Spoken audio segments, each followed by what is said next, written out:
سر سید کو دوستوں اور مہمانوں کے ساتھ کھانا کھانے میں خوشی ہوتی تھی۔ جس دن مہمان زیادہ ہوتے وہ زیادہ خوش ہوتے۔ کھانے میں تعداد کی بجائے ذائقہ اور فوائد کو مد نظر رکھتے۔ کھانا جیسا مل جاتا کھا لیتے۔ آم اور خربوزہ پسندیدہ پھل تھے۔ کھانے کے بعد دودھ ضرور پیتے تھے۔ وہ فطرتاً خوش طبع تھے۔ تقریر یا گفتگو میں کوئی شوخی یا معیاری لطیفہ سوچتا تو فوراً معذبانہ انداز میں سنا دیتے تھے۔ انہیں بچپن سے ہی مطالعے کی عادت تھی۔ کتابیں وہ صرف مصنف کے خیالات جاننے کے لیے پڑھتے۔ اپنے کام کی بات پر پینسل سے کتاب پر نشان لگا لیتے۔ اخبار میں سے اپنی پسند کا مضمون کاٹ کر فائل میں لگا لیتے۔ سر سید ہر خط کا جواب بروقت دیتے تھے۔ میں مصنف خود اس کا شاہد ہوں۔ مسلسل محنت کرنا سر سید کی خاص خوبی تھی۔ انہوں نے ودیعت کیے گئے تمام قواعد سے پورا کام لے کر غیر معمولی ذہانت اور عقل پائی۔ انگلستان میں خطبات احمدیہ لکھنے میں سخت محنت کی وجہ سے ان کا ایک پاؤں مستقل ہی خراب ہو گیا۔ سائنٹیفک سوسائٹی کا مکان بنوانے کے لیے اپنے آرام کو بھی نظر انداز کر دیا۔ جب فارغ ہوتے تو کیا چھوٹے کیا بڑے سب کے ساتھ مذاق کرتے۔ یہی زندہ دلی ان کو تھکنے نہ دیتی۔ بعض اوقات ملازمین میں بھی انہیں جواب دے کر انہیں شرمندہ کر دیتے، لیکن وہ برا نہ مانتے بلکہ لطف اندوز ہوتے۔ وہ اپنی باتوں سے نہ صرف بڑوں کو بلکہ بچوں کو بھی نام کر لیتے تھے۔ سر سید میں سچے بندے کی تمام خوبیاں موجود تھیں، اور یہی خوبیاں ان کی تحریروں میں بھی واضح ہیں۔ وہ سچائی کو اپنا دین و ایمان سمجھتے تھے، اور یہ بات انہیں بہت بری لگتی تھی کہ کوئی انہیں جھوٹا کہے۔ وہ راست بازوں کی قدر اور ان سے زیادہ محبت کرتے تھے۔ سر سید کو اپنے عزیز و اقارب سے اتنی محبت تھی کہ 20 سال گزرنے کے بعد بھی اپنے بھائی کی محبت کو نہیں بھول سکے۔ ماں سے ایسی محبت کرتے تھے جو کبھی سنی نہیں گئی۔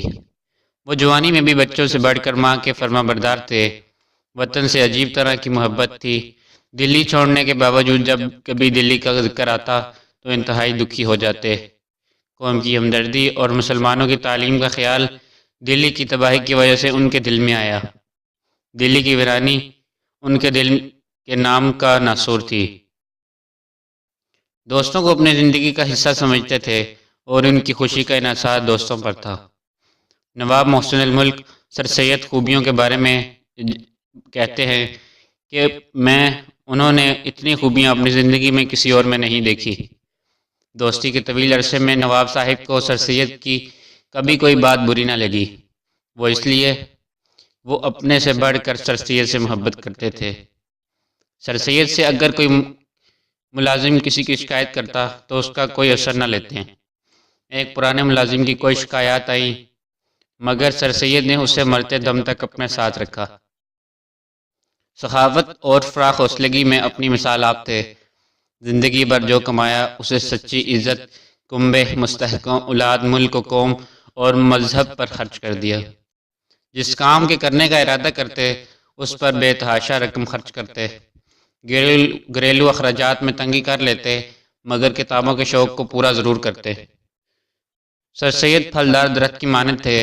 غریبوں اور مزدوروں کو ان کی امید سے بڑھ کر دیتے تھے۔